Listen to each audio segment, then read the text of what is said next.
Hello दोस्तों, एक बार फिर से आप सभी का स्वागत है आपके अपने YouTube channel the educational sport पर एक नए टॉपिक के साथ।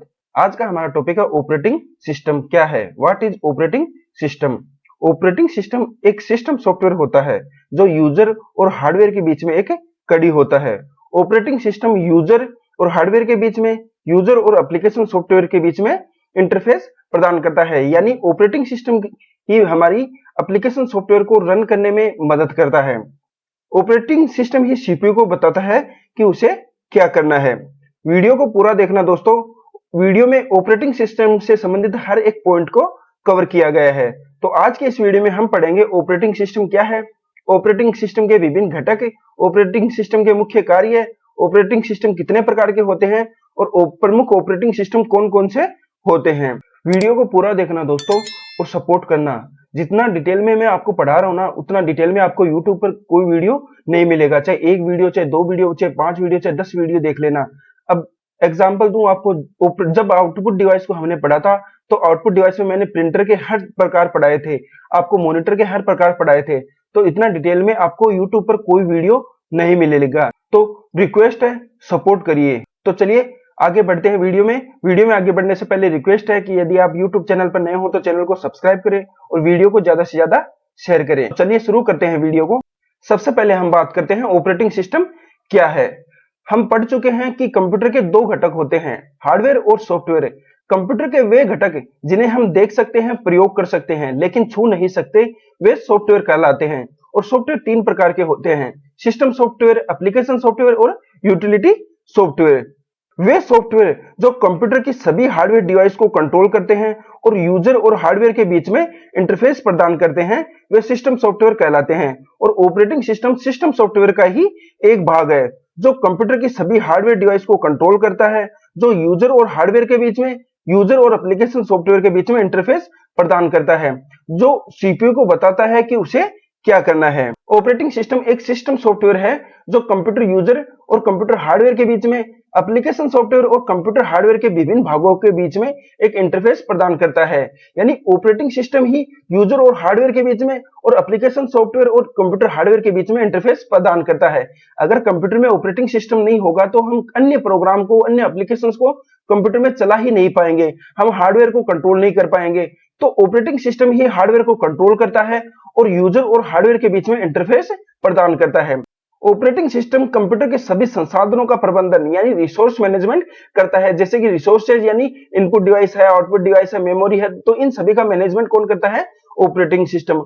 ऑपरेटिंग सिस्टम का प्राथमिक उद्देश्य है एप्लीकेशन सॉफ्टवेयर को कंप्यूटर के हार्डवेयर के साथ इंटरेक्ट करने में सक्षम बनाना। यानी कि ऑपरेटिंग सिस्टम ही कंप्यूटर के अंदर अन्य प्रोग्राम्स को, एप्लीकेशंस को चलाने में यूजर की मदद करता है और सिस्टम के हार्डवेयर और सॉफ्टवेयर संसाधनों का प्रबंधन करना है। यानी कंप्यूटर के जितने भी हार्डवेयर है, जितने भी अन्य सॉफ्टवेयर है, इन सॉफ्टवेयर्स का मैनेजमेंट करता है ऑपरेटिंग सिस्टम। ऑपरेटिंग सिस्टम एक सॉफ्टवेयर है जो फाइल प्रबंधन, मेमोरी मैनेजमेंट, प्रोसेस प्रबंधन, इनपुट और आउटपुट को संभालने और डिस्क ड्राइव और प्रिंटर जैसे परिधीय उपकरण यानी कि पेरिफेरल डिवाइसों को नियंत्रित करने जैसे बुनियादी कार्य करता है। यानी कि कंप्यूटर में जितने भी एप्लीकेशन चल रहे हैं, जितने भी हार्डवेयर हैं, उन सबको मैनेज और कंट्रोल करता है ऑपरेटिंग सिस्टम। अगर ऑपरेटिंग सिस्टम नहीं होगा तो हम कंप्यूटर को चला ही नहीं पाएंगे, हम अन्य एप्लीकेशंस को चला नहीं पाएंगे। जिस प्रकार कंप्यूटर के लिए सीपीयू, मदरबोर्ड जरूरी है, उस प्रकार ऑपरेटिंग सिस्टम भी जरूरी होता है। कंप्यूटर की मुख्य मेमोरी और दूसरे स्टोरेज का प्रबंधन भी ऑपरेटिंग सिस्टम ही करता है। यानी कि जो कंप्यूटर की मेमोरी होती है, प्राइमरी मेमोरी, सेकेंडरी मेमोरी, इन सभी का मैनेजमेंट करता है ऑपरेटिंग सिस्टम। इसके अतिरिक्त यह सभी कार्यों और अनुप्रयोगों के लिए मेमोरी अलोकेट और डी अलोकेट करता है। यानी किस एप्लीकेशन को मेमोरी की जरूरत है उसे मेमोरी प्रोवाइड करवाना, फिर कौन सा एप्लीकेशन का काम पूरा हो गया तो उससे मेमोरी को फ्री करना, अलोकेट और डी अलोकेट ऑपरेटिंग सिस्टम ही करता है। तो ऑपरेटिंग सिस्टम एक मेन सिस्टम है कंप्यूटर का, जो कंप्यूटर के अंदर यूजर और हार्डवेयर के बीच में, यूजर और अन्य एप्लीकेशन सॉफ्टवेयर के बीच में, एप्लीकेशन सॉफ्टवेयर और हार्डवेयर के बीच में इंटरफेस प्रदान करता है। ऑपरेटिंग सिस्टम ही कंप्यूटर के अंदर फाइलों का, मेमोरी का, इनपुट आउट का मैनेजमेंट करता है। अगर ऑपरेटिंग सिस्टम नहीं होगा कंप्यूटर में तो हम कंप्यूटर को ढंग से चला ही नहीं पाएंगे। जितना कंप्यूटर के लिए सीपीयू, मदरबोर्ड जरूरी है, उतना ही ऑपरेटिंग सिस्टम भी जरूरी है। तो ये है बेसिक सा ऑपरेटिंग सिस्टम का परिचय। उम्मीद है आपको समझ में आया होगा। अब बात करते हैं ऑपरेटिंग सिस्टम के विभिन्न घटकों की, जैसे कि कर्नल। कर्नल ऑपरेटिंग सिस्टम का मुख्य घटक है जो ऑपरेटिंग सिस्टम को रन करने में मदद करता है। डिवाइस ड्राइवर हो गए, डिवाइस ड्राइवर किसी भी इनपुट या आउटपुट डिवाइस को पहचानने में ऑपरेटिंग सिस्टम की मदद करते हैं। सिस्टम लाइब्रेरी, इसमें विभिन्न एप्लीकेशन से संबंधित सेटिंग्स होती है। यूटिलिटी प्रोग्राम होते हैं जो कंप्यूटर की रख रखाव में ऑपरेटिंग सिस्टम की मदद करते हैं। सेल होता है। तो ये है ऑपरेटिंग सिस्टम के विभिन्न घटक और इस प्रकार से ऑपरेटिंग सिस्टम काम करता है। सबसे पहले हार्डवेयर होते हैं, जो हार्डवेयर डिवाइस है, सीपीयू है, डिस्क ड्राइवर है, इनपुट आउटपुट है, तो ये सभी हार्डवेयर होते हैं। उसके बाद में सिस्टम सॉफ्टवेयर यानी कि ऑपरेटिंग सिस्टम होता है। उसके बाद में एप्लीकेशन सॉफ्टवेयर होता है और सबसे लास्ट में यूजर होता है। यूजर होता है वो किसी भी एप्लीकेशन सॉफ्टवेयर में काम करता है, फिर वो रिक्वेस्ट आती है सिस्टम सॉफ्टवेयर यानी ऑपरेटिंग सिस्टम के पास और ऑपरेटिंग सिस्टम उस रिक्वेस्ट को हार्डवेयर तक पहुंचाता है। हार्डवेयर उस रिक्वेस्ट पर या उस इनपुट पर प्रोसेस करता है और प्रोसेस करने के बाद में वो रिजल्ट वापस जाता है सिस्टम सॉफ्टवेयर के पास और सिस्टम सॉफ्टवेयर से फिर वो एप्लीकेशन सॉफ्टवेयर के जरिए यूजर को शो हो जाता है। तो इस प्रकार से ऑपरेटिंग सिस्टम काम करता है। अब बात करते हैं ऑपरेटिंग सिस्टम के मुख्य कार्य, फंक्शंस ऑफ ऑपरेटिंग सिस्टम। तो ऑपरेटिंग सिस्टम कंप्यूटर के अंदर कई कार्य करता है, जैसे कि पहला है memory management, process management, file management, device management, network management, power management, security, system प्रदर्शन पर नियंत्रण, कार्य लेखांकन, अन्य सॉफ्टवेयर और उपयोगकर्ताओं के बीच में समन्वय करना। तो आगे हम इन सभी फंक्शंस को डिटेल में पढ़ेंगे। तो ऑपरेटिंग सिस्टम का पहला कार्य है मेमोरी मैनेजमेंट। ओएस मेमोरी को नियंत्रित करता है और उसे विभिन्न प्रोसेसर के बीच में वितरित करता है। प्रोसेस का मतलब है कोई भी करंटली जो एप्लीकेशन रन हो रहा है वो क्या है, एक प्रोसेस है। तो ऑपरेटिंग सिस्टम उन एप्लीकेशंस के बीच में मेमोरी को डिवाइड करता है, उन्हें एलोकेट करता है और जब किसी एप्लीकेशन का काम पूरा होता है तो मेमोरी को फ्री करता है यानी मेमोरी को डी एलोकेट करता है। तो मेमोरी का एलोकेशन और डी एलोकेशन ऑपरेटिंग सिस्टम के द्वारा ही किया जाता है। मेमोरी प्रबंधन का तात्पर्य प्राथमिक मेमोरी या मुख्य मेमोरी के प्रबंधन से है, यानी कि जो भी एप्लीकेशन रन हो रहा है वो मुख्य मेमोरी या मेन मेमोरी जिसे रैम कहते हैं उसका यूज करता है। तो जो प्राइमरी मेमोरी होती है उसका मैनेजमेंट ऑपरेटिंग सिस्टम के द्वारा ही किया जाता है। ओएस मेमोरी प्रबंधन के लिए प्राथमिक मेमोरी का ट्रैक रखता है, अर्थात ऑपरेटिंग सिस्टम यह तय करता है कि किस प्रोसेस को कब और कितनी मेमोरी मिलेगी, यानी कि ऑपरेटिंग सिस्टम ही यह निर्धारित करता है कि किस प्रोसेस को कितनी देर के लिए मेमोरी मिलेगी।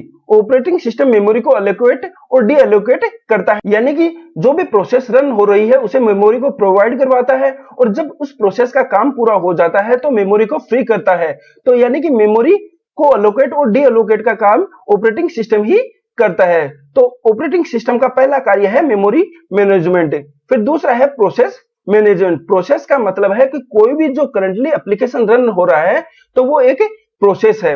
ऑपरेटिंग सिस्टम प्रोसेसों को नियंत्रित करता है और उन्हें एक दूसरे के साथ संवाद करने में मदद करता है, यानी कि एक प्रोसेस दूसरे प्रोसेस के साथ कैसे कम्युनिकेट करती है इसका मैनेजमेंट ऑपरेटिंग सिस्टम ही करता है। ऑपरेटिंग सिस्टम प्रोसेस और कार्यक्रमों यानी प्रोग्राम्स को शुरू करने, रोकने और प्रबंधित करने के लिए जिम्मेदार है, यानी कि किस प्रोग्राम को रन करना है, किस प्रोग्राम को क्लोज करना है, यह सब ऑपरेटिंग सिस्टम ही मैनेज करता है। ऑपरेटिंग सिस्टम प्रोसेस के शेड्यूलिंग का मतलब है कि किस प्रोसेस को कितनी देर के लिए प्रोसेसर मिलेगा, तो यह सब निर्धारित करता है ऑपरेटिंग सिस्टम। शेड्यूलिंग को भी नियंत्रित करता है और उन्हें संसाधन रिसोर्स आवंटित करता है, यानी कि कौन सी प्रोसेस करंट में रन हो रही है, उसे कितनी देर के लिए मेमोरी की जरूरत है, कितनी देर के लिए इनपुट की जरूरत है, कितनी देर के आउटपुट की जरूरत है, तो ये सब निर्धारित करता है, मैनेज करता है ऑपरेटिंग सिस्टम। तो ऑपरेटिंग सिस्टम का दूसरा कार्य है प्रोसेस मैनेजमेंट। फिर ऑपरेटिंग सिस्टम का अगला कार्य है फाइल मैनेजमेंट। ऑपरेटिंग सिस्टम फाइलों को नियंत्रित करता है और उन्हें विभिन्न डायरेक्टरी में व्यवस्थित करता है, यानी कि कौन सी फाइल को बनाना है, कौन सी फाइल को डिलीट करना है, किस फाइल को किस डायरेक्टरी में व्यवस्थित करना है, यह सब मैनेजमेंट करता है operating system. Operating system file system को व्यवस्थित और प्रबंधित करने के लिए जिम्मेदार होता है, जिसमें फाइल और डायरेक्टरी का निर्माण और डिलीटेशन शामिल है, यानी कि किस फाइल को किस डायरेक्टरी को कब बनाना है, कब डिलीट करना है, तो यह सब मैनेज करता है ऑपरेटिंग सिस्टम। तो फाइल मैनेजमेंट ऑपरेटिंग सिस्टम का एक प्रमुख कार्य है। फिर ऑपरेटिंग सिस्टम का अगला कार्य है device management. Operating system input output device जैसे कि प्रिंटर, कीबोर्ड, माउस और डिस्प्ले का प्रबंधन और नियंत्रण करता है और उन्हें विभिन्न प्रोसेसरों के साथ संवाद करने में मदद करता है। यानी कि जो विभिन्न प्रकार की इनपुट और आउटपुट डिवाइसें हैं, मेमोरी डिवाइसें हैं, तो इन सभी का मैनेजमेंट करता है ऑपरेटिंग सिस्टम।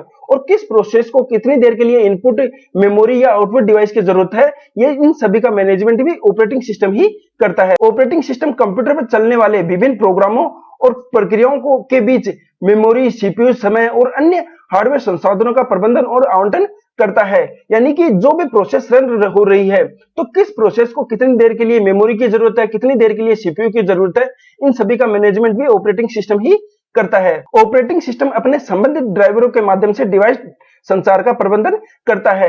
यानी कि डिवाइस ड्राइवर ऑपरेटिंग सिस्टम को विभिन्न प्रकार की हार्डवेयर डिवाइसों को पहचानने में मदद करते हैं। ऑपरेटिंग सिस्टम निर्णय लेता है कि कौन सी प्रोसेस को डिवाइस कब और कितने समय के लिए मिलेगी। यानी कि ऑपरेटिंग सिस्टम ही निर्धारित करता है कि किस प्रोसेस को कितनी देर के लिए हार्डवेयर डिवाइस मिलेगी, चाहे वो इनपुट डिवाइस हो, चाहे आउटपुट डिवाइस हो, चाहे मेमोरी हो। तो ऑपरेटिंग सिस्टम ही डिवाइसों का मैनेजमेंट करता है, डिवाइसों को कंट्रोल करता है और विभिन्न डिवाइसों को विभिन्न प्रोसेसर के बीच में आवंटित करता है। फिर ऑपरेटिंग सिस्टम का अगला कार्य है network management. Operating system network को नियंत्रित करता है और कंप्यूटर को नेटवर्क से जोड़ने में मदद करता है। यानी कि हम अपने कंप्यूटर पे इंटरनेट चलाते हैं, हम अपने कंप्यूटर को लोकल एरिया नेटवर्क से जोड़ते हैं, तो उस नेटवर्क का मैनेजमेंट ऑपरेटिंग सिस्टम के द्वारा ही किया जाता है। ऑपरेटिंग सिस्टम नेटवर्क की क्षमताएं प्रदान करता है, जैसे कि नेटवर्क कनेक्शन स्थापित करना और प्रबंधित करना, नेटवर्क प्रोटोकॉल को संभालना तथा प्रिंटर और फाइलों जैसे संसाधनों को नेटवर्क पर साझा करना। यानी नेटवर्किंग से संबंधित सभी कार्यों का मैनेजमेंट ऑपरेटिंग सिस्टम के द्वारा ही किया जाता है और ऑपरेटिंग सिस्टम ही नेटवर्क में रिसोर्स को शेयर करने के लिए जिम्मेदार होता है। फिर अगला कार्य है power management. Operating system power को नियंत्रित करता है और कंप्यूटर को पावर एफिशिएंट बनाने में मदद करता है। यानी कि कौन सी हार्डवेयर डिवाइस को पावर की जरूरत है, किस हार्डवेयर डिवाइस को पावर की जरूरत नहीं है, तो इन सभी को मैनेजमेंट ऑपरेटिंग सिस्टम के द्वारा ही किया जाता है। फिर ऑपरेटिंग सिस्टम का अगला कार्य है सुरक्षा यानी सिक्योरिटी। ऑपरेटिंग सिस्टम सिक्योरिटी को नियंत्रित करता है और कंप्यूटर को अनाधिकृत एक्सेस से बचाता है। यानी कि ऑपरेटिंग सिस्टम पासवर्ड या अन्य इंक्रिप्शन मेथड के जरिए कंप्यूटर की सुरक्षा करता है और उसे अनाधिकृत एक्सेस यानी अनऑथराइजेशन एक्सेस से अब कंप्यूटर को बचाता है। ऑपरेटिंग सिस्टम सुरक्षा नीतियों और तंत्रों जैसे कि एक्सेस नियंत्रण और एन्क्रिप्शन को लागू करके उपयोगकर्ता अनुप्रयोगों और डाटा के लिए एक सुरक्षित वातावरण तैयार करता है। यानी कि कंप्यूटर में एन्क्रिप्शन के जरिए सिक्योरिटी को लागू करता है ऑपरेटिंग सिस्टम। पासवर्ड और इसी तरह की अन्य तकनीकों के माध्यम से यह प्रोग्राम और डाटा तक अनाधिकृत पहुंच को रोकता है। यानी कि पासवर्ड और अन्य एन्क्रिप्शन तकनीक के माध्यम से यह कंप्यूटर तक अनऑथराइजेशन एक्सेस को रोकता है। फिर ऑपरेटिंग सिस्टम का अगला कार्य है सिस्टम प्रदर्शन पर नियंत्रण। ऑपरेटिंग सिस्टम सर्विस के लिए अनुरोध और सिस्टम से प्रतिक्रिया के विलंब को रिकॉर्ड करता है। यानी कि यूजर कब किसी काम के लिए रिक्वेस्ट करता है, कब उसे रिस्पॉन्स मिलता है, तो इन सभी का ट्रैक रिकॉर्ड रखता है ऑपरेटिंग सिस्टम। फिर ऑपरेटिंग सिस्टम का अगला कार्य है कार्य लेखांकन। विभिन्न कार्यों और उपयोगकर्ताओं द्वारा उपयोग किए गए समय और संसाधनों का हिसाब रखता है। यानी कि यूजर कितनी देर के लिए किस एप्लीकेशन को चलाता है, किस संसाधन का उपयोग करता है, इन सभी का ट्रैक रिकॉर्ड भी रखता है ऑपरेटिंग सिस्टम। ऑपरेटिंग सिस्टम का अगला कार्य है अन्य सॉफ्टवेयरों और उपयोगकर्ताओं के बीच में समन्वय। यानी कि हम कंप्यूटर में बहुत से एप्लीकेशंस चलाते हैं, तो यूजर और उन एप्लीकेशन के बीच में समन्वय करना, उनको एक दूसरे के साथ कम्युनिकेट करने में मदद करता है ऑपरेटिंग सिस्टम। कंप्यूटर सिस्टम के विभिन्न उपयोगकर्ताओं के लिए कंपाइलर, इंटरप्रेटर, असेंबलर और अन्य सॉफ्टवेयर का समन्वय और असाइनमेंट ऑपरेटिंग सिस्टम ही करता है। यानी कि कंप्यूटर पे बहुत से यूजर काम करते हैं, तो वो किस एप्लीकेशन को चलाते हैं, तो और वो कैसे एक दूसरे के साथ कम्युनिकेट करते हैं, तो इन सभी को का मैनेजमेंट ऑपरेटिंग सिस्टम ही करता है। तो ये है ऑपरेटिंग सिस्टम के फंक्शन। अब बात करते हैं हम ऑपरेटिंग सिस्टम के प्रकारों की। टाइप्स ऑफ ऑपरेटिंग सिस्टम यानी ऑपरेटिंग सिस्टम कितने प्रकार के होते हैं। ऑपरेटिंग सिस्टम को वर्क, यूजर इंटरफेस और यूजर उपभोग के आधार पर अलग अलग प्रकारों में विभाजित किया गया है। तो ऑपरेटिंग सिस्टम 3 आधारों पर विभाजित किए गए हैं। बेस्ड ऑन वर्क यानी कार्य के आधार पर, बेस्ड ऑन यूजर इंटरफेस और बेस्ड ऑन यूजर यूज यानी यूजर के उपयोग के आधार पर। तो सबसे पहले हम बात करते हैं बेस्ड ऑन वर्क यानी काम के आधार पर ऑपरेटिंग सिस्टम कितने प्रकार के होते हैं। तो पहला है batch operating system, real time operating system, distributive operating system, network operating system, time sharing operating system, multi processing operating system, multi programming operating system, embed operating system, single tasking operating system और multitasking operating system. तो ये काम के आधार पर operating system के प्रकार है। फिर दूसरा है बेस्ड ऑन यूजर इंटरफेस। तो यूजर इंटरफेस के आधार पर ऑपरेटिंग सिस्टम दो प्रकार के होते हैं, कैरेक्टर यूजर इंटरफेस और ग्राफिकल यूजर इंटरफेस। फिर तीसरा है बेस्ड ऑन यूजर यूज, यानी यूजर के उपयोग के आधार पर ऑपरेटिंग सिस्टम दो प्रकार के होते हैं, सिंगल यूजर ऑपरेटिंग सिस्टम और मल्टी यूजर ऑपरेटिंग सिस्टम। और आगे हम ऑपरेटिंग सिस्टम के विभिन्न प्रकारों को डिटेल में पढ़ेंगे। तो ऑपरेटिंग सिस्टम के प्रकारों में सबसे पहला है बेस्ड ऑन वर्क, यानी काम के आधार पर ऑपरेटिंग सिस्टम के प्रकार, और इसमें पहला है बेच प्रोसेसिंग ऑपरेटिंग सिस्टम, बीओएस। यानी बेच ऑपरेटिंग सिस्टम में एक ऑपरेटर होता है जो समान प्रकार के जॉब्स लेता है और उन्हें बेचों में समूहित करता है। यानी इसमें जो विभिन्न प्रकार के कार्य होते हैं उन कार्यों को बेचों में, यानी उन कार्यों के बेच बना दिए जाते हैं और फिर उन बेच को रन किया जाता है। बेच को पंच कार्ड, यह डिजिटल डाटा को स्टोर करता है, में स्टोर कर दिया जाता है और उस पंच कार्ड को ऑपरेटर को दिया जाता है। यानी कि जो विभिन्न प्रकार के प्रोग्राम या प्रोसेस होती है उन्हें बेचों में डिवाइड कर दिया जाता है, फिर उनको पंच कार्ड में स्टोर कर दिया जाता है और उस पंच कार्ड को ऑपरेटर में लगा दिया जाता है। ऑपरेटर पंच कार्ड को कंप्यूटर को प्रोसेसिंग के लिए देता है और कंप्यूटर उस कार्ड में क्रमबद्ध तरीके से जॉब्स को पूरा करता है। यानी कि जो ऑपरेटर होता है, ये ऑपरेटर उस पंच कार्ड को, जिस पंच कार्ड में बेच स्टोर होते हैं, वो कंप्यूटर को देता है, कंप्यूटर उन पर प्रोसेसिंग करता है और एक के बाद एक जॉब को पूरा करता है। बीओएस की सबसे बड़ी परेशानी यह थी कि अगर किसी जॉब में गड़बड़ी हो गई तो सभी जॉब इससे प्रभावित हो गई। यानी कि इसमें क्या होता है कि जॉब्स के बेच बना दिए जाते हैं और यदि किसी एक जॉब में गड़बड़ी आ गई तो जो उसके पीछे के, उसके बाद वाले सारे जॉब प्रभावित होते हैं, यानी कि वो सारे जॉब रुक जाएंगे, वो प्रोसेस नहीं होंगे और अन्य जॉब्स को तब तक वेट करना पड़ता था जब तक कि गड़बड़ी सही नहीं हो जाती थी। गड़बड़ी सही नहीं हो जाती, यानी कि एक जॉब में दिक्कत आने से सभी जॉब प्रोसेसिंग के लिए रुक जाएगी और वो तब तक एग्जीक्यूट नहीं होगी जब तक कि पहली जॉब्स की जो दिक्कत है, वो प्रॉब्लम है, वो सॉल्व नहीं हो जाती। और कंप्यूटर के फर्स्ट जनरेशन में बेच प्रोसेसिंग ऑपरेटिंग सिस्टम और पंच कार्ड का ही प्रयोग किया गया था। फिर ऑपरेटिंग सिस्टम का अगला प्रकार है रियल टाइम ऑपरेटिंग सिस्टम, आरटीओएस। यानी रियल टाइम ऑपरेटिंग सिस्टम वह ऑपरेटिंग सिस्टम होता है जो कि दिए गए समय में टास्क को पूरा करता है। यानी कि रियल टाइम ऑपरेटिंग सिस्टम में जितना टाइम दिया गया होता है, ऑपरेटिंग सिस्टम को उतने टाइम में ही कार्यों को पूरा करना होता है। आरटीओएस को वास्तविक समय में घटनाओं का जवाब देने के लिए डिजाइन किया गया है। आरटीओएस रियल टाइम एप्लीकेशंस को सपोर्ट करता है और इनका प्रयोग इंडस्ट्रियल और साइंटिफिक कार्य के लिए किया जाता है, क्योंकि इनमें समय की पाबंदी होती है। जितना समय दिया गया है उतने समय में ही कार्य को पूरा करना जरूरी होता है। आरटीओएस दो प्रकार का होता है, एक होता है हार्ड रियल टाइम, यानी कि इसमें जितना भी टाइम दिया गया है उसमें कार्य को पूरा करना होता है। और दूसरा होता है soft real time. Soft real time में थोड़ी रियायत दी होती है, यानी कि 1-2 सेकंड या 1-2 मिनट ऊपर होने पर भी कार्य पूरा हो जाए तो कोई प्रॉब्लम नहीं होती। तो रियल टाइम ऑपरेटिंग सिस्टम में समय की पाबंदी होती है, यानी कि दिए गए समय में टास्क को पूरा करना जरूरी होता है। फिर काम के आधार पर ऑपरेटिंग सिस्टम का अगला प्रकार है डिस्ट्रीब्यूटेड ऑपरेटिंग सिस्टम। डीओएस विभिन्न कंप्यूटर के समूह का प्रबंधन करता है। डीओएस को कंप्यूटर के नेटवर्क पर काम करने के लिए डिजाइन किया गया है। डीओएस में बहुत सारे सेंट्रल प्रोसेसर का प्रयोग किया जाता है और इन प्रोसेसर के मध्य डाटा प्रोसेसिंग जॉब्स को डिस्ट्रीब्यूट किया जाता है। यानी कि डीओएस में बहुत सारे प्रोसेसर लगे होते हैं और ये इन प्रोसेसर के मध्य किसी भी प्रोसेसर को या काम को डिवाइड कर दिया जाता है। डीओएस डाटा को स्टोर करते हैं और उसे बहुत सारे लोकेशन पर डिस्ट्रीब्यूट करते हैं, यानी कि जो डाटा होता है वो कई लोकेशन पर स्टोर होता है। डीओएस कई उपयोगकर्ताओं को साथ-साथ संसाधनों तक पहुंचने और नेटवर्क पर एक दूसरे के साथ संवाद करने की अनुमति देते हैं। डीओएस में यूजर एक कंप्यूटर से दूसरे किसी अन्य कंप्यूटर का डाटा रिसोर्स को एक्सेस कर सकता है, यानी कि डीओएस में जो डाटा होता है वो कई लोकेशन पर स्टोर होता है और यूजर आपस में कम्युनिकेट कर सकते हैं और उस विभिन्न लोकेशन पर स्टोर डाटा को एक्सेस कर सकते हैं। फिर अगला ऑपरेटिंग सिस्टम का प्रकार है network operating system. Network operating system network पर कार्य करने के लिए बनाया गया है।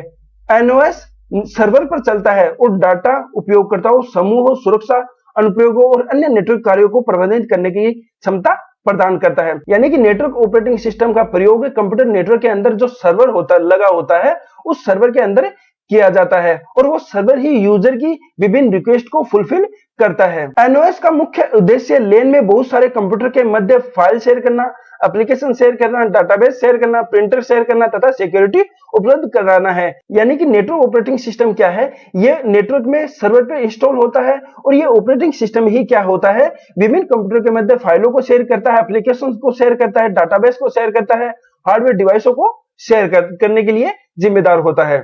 फिर काम के आधार पर ऑपरेटिंग सिस्टम का अगला प्रकार है time sharing operating system. TOS एक प्रकार का ऑपरेटिंग सिस्टम है जो कई उपयोगकर्ताओं को कंप्यूटर संसाधनों को साझा करने की अनुमति देता है, जैसे कि नेटवर्क में होता है।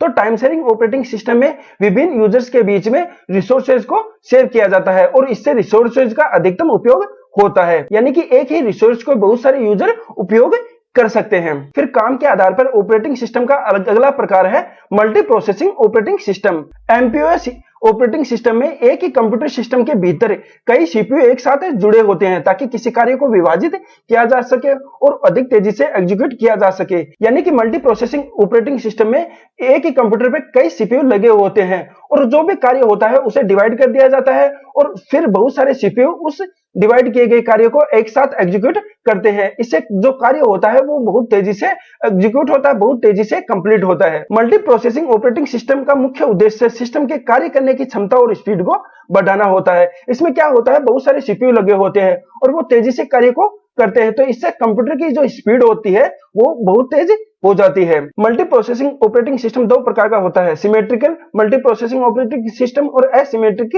Multi processing operating system. फिर काम के आधार पर ऑपरेटिंग सिस्टम का अगला प्रकार है multi programming operating system. Multi programming operating system में दो या दो से अधिक प्रोग्राम को केवल एक प्रोसेसर के द्वारा ही प्रोसेस किया जाता है। मल्टी प्रोसेसिंग ऑपरेटिंग सिस्टम में एक ही कंप्यूटर पर बहुत सारे सीपीयू लगे होते हैं और एक कार्य को विभिन्न भागों में डिवाइड करके उन बहुत सारे सीपीयू के द्वारा रन किया जाता है। लेकिन मल्टी प्रोग्रामिंग ऑपरेटिंग सिस्टम में दो या दो से अधिक कामों को एक सीपीयू के द्वारा ही एग्जीक्यूट किया जाता है। यानी इसमें सीपीयू एक होता है और काम कई होते हैं और उन कामों को एक ही सीपीयू के द्वारा एग्जीक्यूट किया जाता है। मल्टी प्रोग्रामिंग ऑपरेटिंग सिस्टम में file system, command processor, transit area और इनपुट आउटपुट कंट्रोल सिस्टम जैसे कंपोनेंट शामिल होते हैं। फिर काम के आधार पर ऑपरेटिंग सिस्टम का अगला प्रकार है एम्बेडेड ऑपरेटिंग सिस्टम। ईओएस सीमित संसाधनों वाले डिवाइस जैसे कि स्मार्टफोन, पहने योग्य डिवाइस और घरेलू उपकरणों पर चलने के लिए डिजाइन किया गया है। यानी एम्बेडेड ऑपरेटिंग सिस्टम को डिवाइस को जब मैन्युफैक्चर किया जाता है उसी समय उसमें डाल दिए जाते हैं और जिस काम के लिए इन्हें बनाया जाता है ये सिर्फ वही काम करते हैं। फिर काम के आधार पर ऑपरेटिंग सिस्टम का अगला प्रकार है single tasking operating system. Single tasking operating system में एक समय में केवल एक ही टास्क किया जाता है, यानी कि सिंगल टास्किंग ऑपरेटिंग सिस्टम में एक समय में एक कार्य ही किया जा सकता है। फिर काम के आधार पर ऑपरेटिंग सिस्टम का अगला प्रकार है multitasking operating system. Multitasking operating system में एक समय में बहुत सारे कार्य किया जा सकता है। सिंगल टास्किंग में एक समय में एक कार्य किया जा सकता है और मल्टीटास्किंग में एक समय में एक साथ बहुत सारे कार्य किए जा सकते हैं। तो ये है काम के आधार पर ऑपरेटिंग सिस्टम के विभिन्न प्रकार। फिर ऑपरेटिंग सिस्टम का दूसरा प्रकार है यूजर इंटरफेस के आधार पर। यूजर इंटरफेस के आधार पर ऑपरेटिंग सिस्टम के दो प्रकार है, कैरेक्टर यूजर इंटरफेस और ग्राफिकल यूजर इंटरफेस। तो पहला है कैरेक्टर यूजर इंटरफेस। सभी कार्य एवं निर्देश कैरेक्टर कमांड के रूप में ही दिए जाते हैं। इसमें यूजर का तकनीकी रूप से दक्ष होना आवश्यक है क्योंकि इसमें किसी भी प्रोग्राम में कार्य करते समय उसे प्रोग्राम से संबंधित कमांड में निर्देश याद रखने पड़ते हैं। कैरेक्टर यूजर इंटरफेस का मुख्य इनपुट डिवाइस है कीबोर्ड और कैरेक्टर यूजर इंटरफेस में जो भी काम किया जाता है वो कमांड के आधार पर किया जाता है। तो इसमें यूजर का एक टेक्निकल रूप से दक्ष होना आवश्यक होता है क्योंकि कैरेक्टर यूजर इंटरफेस में काम करने के लिए कमांड को याद रखना आवश्यक होता है। Character user interface operating system का उदाहरण है डोस। डोस यानी डिस्क ऑपरेटिंग सिस्टम। डोस में क्या होता है कि कोई भी काम कमांड के आधार पर ही किया जाता है, तो इसमें यूजर का दक्ष होना आवश्यक होता है। फिर दूसरा प्रकार है graphical user interface. GUI based operating system icon, चित्र और मेन्यू विकल्पों की सूची प्रदान करता है जिसे उपयोगकर्ता माउस से चुन सकते हैं। ग्राफिकल यूजर इंटरफेस का मुख्य इनपुट डिवाइस है माउस। इसमें क्या होता है, हमें आइकन्स मिलते हैं, मेनू मिलते हैं यानी लिस्ट मिलती है, तो उनको सिलेक्ट करके हम किसी भी कार्य को कर सकते हैं। और इसमें अगर यूजर टेक्निकल रूप से दक्ष नहीं भी होगा तो भी वो कंप्यूटर को आराम से चला पाएगा। यह नए कंप्यूटर उपयोगकर्ताओं को शीघ्रता से पीसी का उपयोग करना और सीखने में सक्षम बनाता है। यानी कि ग्राफिकल यूजर इंटरफेस में अगर यूजर टेक्निकल रूप से दक्ष नहीं है तो वो आसानी से कंप्यूटर को चला सकता है और कंप्यूटर को सीख सकता है। फिर ऑपरेटिंग सिस्टम का अगला प्रकार है बेस्ड ऑन यूजर यूज, यानी यूजर के उपयोग के आधार पर ऑपरेटिंग सिस्टम दो प्रकार के होते हैं, सिंगल यूजर ऑपरेटिंग सिस्टम और multi user operating system. Single user operating system में केवल एक ही यूजर एक कंप्यूटर सिस्टम को एक्सेस कर सकता है। यानी सिंगल यूजर ऑपरेटिंग सिस्टम में क्या होता है, एक समय में कंप्यूटर को एक व्यक्ति ही चला सकता है, एक यूजर ही चला सकता है। मल्टी यूजर ऑपरेटिंग सिस्टम में एक समय में बहुत सारे यूजर कंप्यूटर सिस्टम को एक्सेस कर सकते हैं। मल्टी यूजर ऑपरेटिंग सिस्टम में एक साथ एक कंप्यूटर को एक समय में कई यूजर चला सकते हैं। तो यह है ऑपरेटिंग सिस्टम के विभिन्न प्रकार। उम्मीद है आपको समझ में आया होगा। वीडियो में आगे बढ़ने से पहले रिक्वेस्ट है कि चैनल को सब्सक्राइब कर लेना दोस्तों, और वीडियो को ज्यादा से ज्यादा शेयर कर देना। अब बात करते हैं हम विभिन्न ऑपरेटिंग सिस्टम, यानी ऑपरेटिंग सिस्टम के विभिन्न उदाहरण। आज मार्केट में कई सारे और कई प्रकार के ऑपरेटिंग सिस्टम उपलब्ध है, जिनमें से कुछ को उदाहरण के तौर पर आज के वीडियो में हम पढ़ेंगे। और उनमें पहला है विंडोज, माइक्रोसॉफ्ट द्वारा विकसित एक प्रसिद्ध ऑपरेटिंग सिस्टम। यानी जो विंडोज है, जिसे हम आज कंप्यूटर में सबसे ज्यादा यूज करते हैं, चाहे विंडो एक्सपी हो, चाहे विंडो 7 हो, विंडो 8 हो, विंडो 11 हो, विंडो 10 हो, तो ये सभी क्या है, माइक्रोसॉफ्ट के द्वारा ही बनाए गए हैं और आज के टाइम में सबसे ज्यादा उपयोग किए जाने वाले ऑपरेटिंग सिस्टम में से एक है। फिर दूसरा है मैक ओएस, एप्पल कंपनी के द्वारा विकसित किया गया है और मैक कंप्यूटर पर चलता है। यानी कि जो मैक ओएस है ये सिर्फ एप्पल कंप्यूटर पर ही चलता है। फिर तीसरा है लाइनक्स, एक ओपन सोर्स ऑपरेटिंग सिस्टम जो विभिन्न प्लेटफॉर्म पर चलता है। फिर अगला ऑपरेटिंग सिस्टम है यूनिक्स, एक पुराना ऑपरेटिंग सिस्टम जो कई अन्य ऑपरेटिंग सिस्टम के लिए आधार बना है। यूनिक्स भी डोस की तरह ही कैरेक्टर यूजर इंटरफेस है। फिर अगला ऑपरेटिंग सिस्टम है एंड्रॉइड। एंड्रॉइड गूगल द्वारा विकसित एक मोबाइल ऑपरेटिंग सिस्टम है और यह मोबाइल में सबसे ज्यादा यूज किया जाने वाला ऑपरेटिंग सिस्टम है एंड्रॉइड, और इसे गूगल द्वारा विकसित किया गया है। फिर अगला ऑपरेटिंग सिस्टम है आईओएस, एप्पल द्वारा विकसित एक मोबाइल ऑपरेटिंग सिस्टम जो आईफोन और आईपैड पर चलता है। मैक ओएस भी एप्पल के द्वारा ही विकसित किया गया है, लेकिन ये कंप्यूटर के लिए है और आईओएस एप्पल मोबाइलों के लिए है। फिर अगला ऑपरेटिंग सिस्टम है क्रोम ओएस, गूगल द्वारा विकसित एक ऑपरेटिंग सिस्टम जो गूगल क्रोमबुक पर चलता है।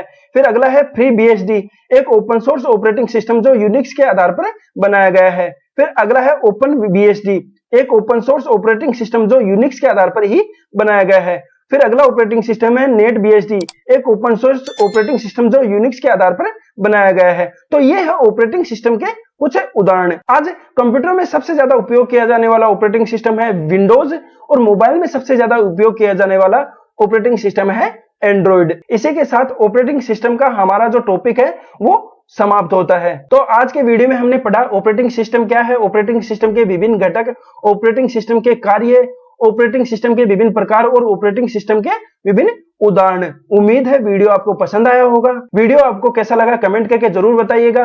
वीडियो को ज्यादा से ज्यादा शेयर करिएगा, सपोर्ट करिएगा दोस्तों। जितने डिटेल में आपको मैं किसी टॉपिक को पढ़ा रहा हूं, आपको यूट्यूब पर कोई ऐसा वीडियो नहीं मिलेगा जो इतने डिटेल में उपलब्ध होगा। तो आपसे रिक्वेस्ट है दोस्तों, सपोर्ट करिए। आपका सपोर्ट मोटिवेशन देता है आगे भी और अच्छे टॉपिक्स पर अच्छे वीडियोस बनाने के लिए। वीडियो को ज्यादा से ज्यादा अपने दोस्तों के साथ शेयर करिएगा ताकि उनको भी इसका फायदा मिले। मिलते हैं अगले वीडियो में एक नए टॉपिक के साथ। तब तक के लिए जय हिंद, जय भारत।